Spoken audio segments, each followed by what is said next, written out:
Hey, hey, hey, hey. Here we are. It is Tea and Truth Tuesday. How's everybody doing?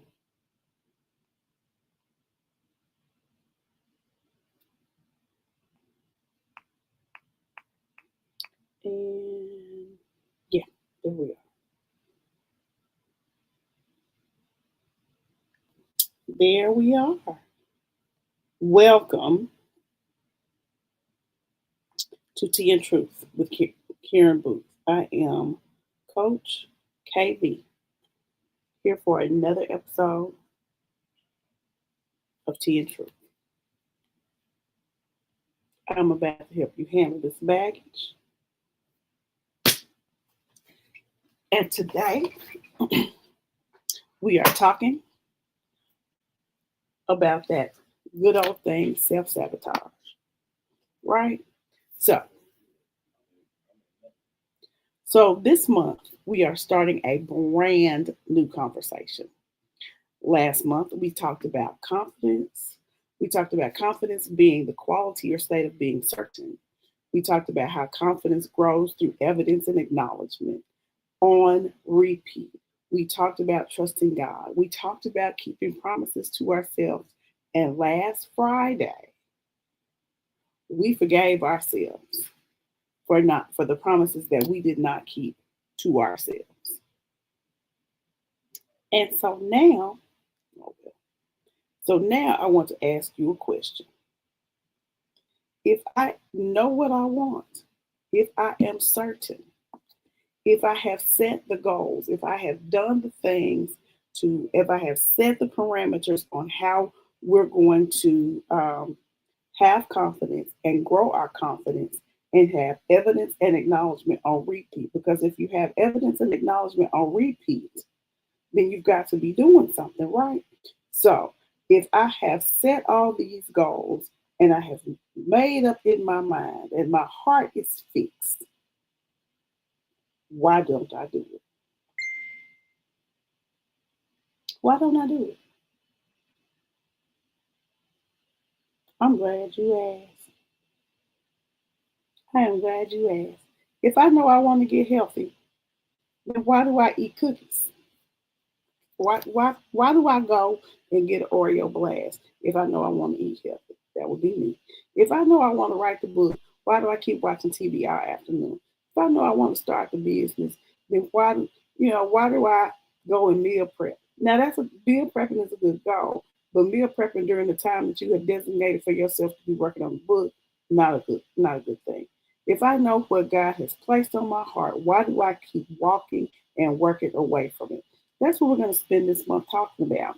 We're going to talk about self sabotage. So, now, uh, the scripture that we are hanging our hat on for this time frame is Proverbs 11:3. The integrity of the upright guides them, but the perversity of the unfaithful destroys them. Now, if you have popped in, why don't you tell me where you're watching from and what is in your cup? Because I got me some tea. So, let's set that down so it doesn't spill. When most people hear the phrase self sabotage, they immediately think about destructive behaviors, addiction, unhealthy relationships, procrastination, negative self talk, the self harming thing with cutting. And those are certainly examples. But it's broader than that, if you ask me. The word sabotage just means the act or process of tending to hamper or hurt. The act or process of tending to hamper or hurt. So if we add the word self to it, self sabotage becomes the act or process of hurting your own success, your own goals, or your own happiness. Yes, I have no. So think about that for a moment. Hurting your own success, hurting your own goals, hurting your own happiness. Most people do not wake up in the morning and decide today I'm going to do everything against what I have decided that I'm going to do. Most people don't wake up like that.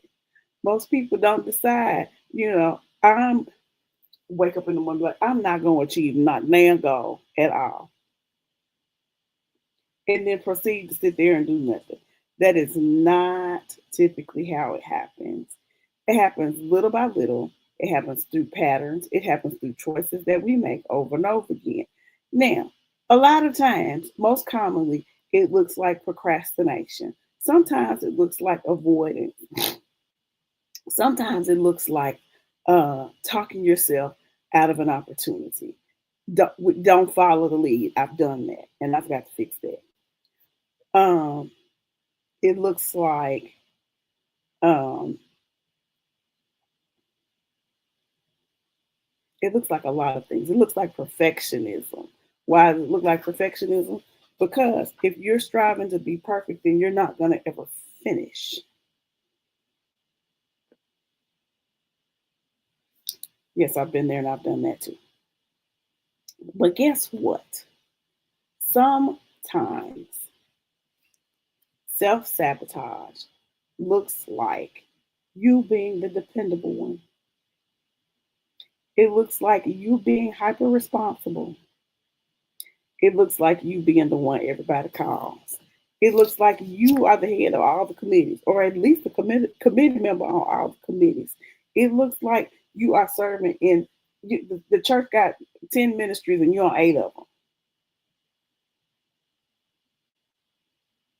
Now I know that's necessary if your church is kind of small and everybody's on all the ministries, but honestly, everybody shouldn't have to be on all the ministries. It looks like you solving everybody else's problems, you're carrying everybody else's burdens. And in all that activity, you never stop long enough to say, Lord, what have you assigned me to do?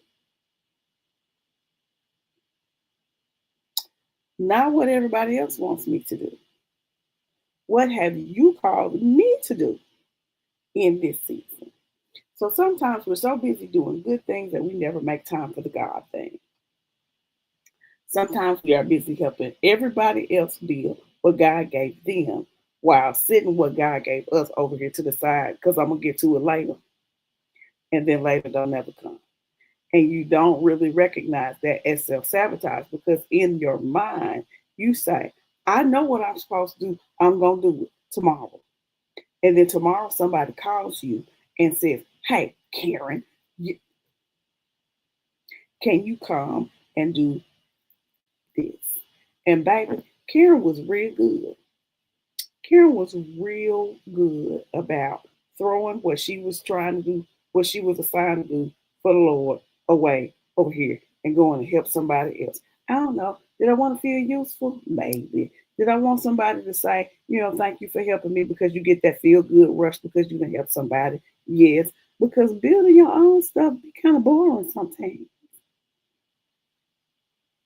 You know, the grunt work of building what God has told you to be because everything is not always out front, up front, with a microphone, all doing. Sometimes it's, I got to read about this topic for an hour. Sometimes it's I got to sit here and figure out how to get my stuff set up on my website. Sometimes it's figuring out which website service is the best one for you. That's it's it's necessary, but it's not fun. It's not hi ya ya way. It's not all that. And so we don't do that other stuff, and we decide we're gonna go help somebody else, and it's undisciplined, and undisciplined is self sabotage. When you don't do your stuff because you want to go and get the rush of helping somebody else, or you want to get out the house, or you want, and so your stuff is just over here sitting. So one of the greatest transformations that happened for me was learning to operate with integrity towards myself. For I had this notion that integrity meant that you were honest and you told the truth, and that's part of it. But I realized that integrity also meant allowing my actions to agree with what I knew God was asking of me. And, you have the word that says, if you're faithful over a few things, he'll make you ruler over many. And people are like, where's my many? And you sitting over here, let the few sit over here by the side. Because you're going to help, Bum Quisha, you're going to help her get her God given dream off the ground. And yours is sitting over here. So now you sitting over there looking at her, explode and go higher and higher and go higher and higher. And you're like, God, I helped her. Why is my stuff not doing? Because you're not doing nothing with your stuff. You're not being faithful over the few. She got you to help her be faithful over the few. And now she's ruled over many. And you still over here looking at this few. Do something with the few. And so, what I had to learn that sometimes integrity means saying yes, but sometimes integrity means saying no. No is one of the most spiritual words you can say because every time I said yes to something God had not assigned me, I was saying no to something that He had assigned me. And so that changed how I looked at my time. That changed how I set my boundaries. That changed how I looked at all my energy and where's my energy going? And who am I giving all my energy to? And the thing about it is when you start realizing that you need to give your energy to the things that benefit you, and you have to stop letting people. You have to stop over giving in places. And this is the thing that people get used to you overgiving because they think that your overgiving is your norm and that everything is okay on your side of the street. And so when you start recognizing that your side of the street has been suffering and that you're watching everybody else get much and you're watching everybody else be ruler over many because they were faithful over a few with your help. And then you start doing stuff that's you being faithful to your few so that you can be blessed with your many. Then the people that you were there for, they may be there. They may not be there. But don't let your feelings get hurt if the people that you gave and gave and gave and gave and gave and gave and dropped your stuff and went to be with and went to help and don't don't let your feelings get hurt if you find that they're not there for you the same way that you were for them. Why? Because they're focused on what God told them. So you have to find the help that is for you. I'm not saying don't ask for help because it is necessary that you ask, you need to find your help. But you need to find help that you can help and then they help you too. And so if somebody asks you to do something, so let's get back to this no. So you no is the end of the answer. Okay? To keep your promise to yourself, no is the end of the answer. Because a lot of times, even with little children, the answer is no. And a child will say, why? And, sometimes the why is above that kid's pay grade. And the answer is because that's the answer. Because I don't have to answer to you. Sometimes, and so we have gotten so accustomed to, well, no, I can't do this. Well, why? Well, because I got such and such and such. And then the person might try to just help you rearrange your schedule so you can help them. Well, no, we're not going to do that. Karen, can you? I cannot. Why? Well, because that's the boundary that I'm setting in this season.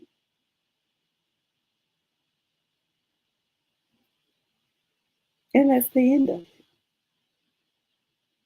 it. I don't have the capacity to do that because no is the answer. Well, I know, Karen. Well, when you asked me, the two options for the answer to the question was yes and no, and yes is not the answer. So because we've become so accustomed to earning approval that saying no feels like we've done something wrong. So now we have to explain so that somebody can approve our no. But protecting our assignment is part of walking in integrity and keeping your promise to yourself. I don't believe that God created you to spend your life working against yourself. He created you to walk in freedom. And sometimes freedom begins with when we recognize the places we've been standing in our own way. So this week, I want you to begin paying attention. Pay attention to the places where you're saying yes when you really need to say no. Pay attention when somebody is spilling into your boundaries when you need to say, hey, back up. Perfect example. Perfect example.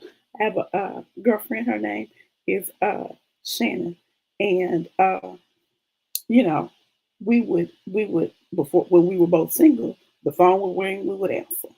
The phone would ring, we would answer. Then we both got married within like 6 months of each other, and so then the phone ringing, it had to differentiate. And so I called her one time, and she didn't answer. And so this particular time, she was engaged in something with her family. She doesn't answer the phone during that time. Hey, Taronda, hope you're feeling better. She doesn't answer the phone during this particular time that she was engaging. Well, it was not late or anything like that.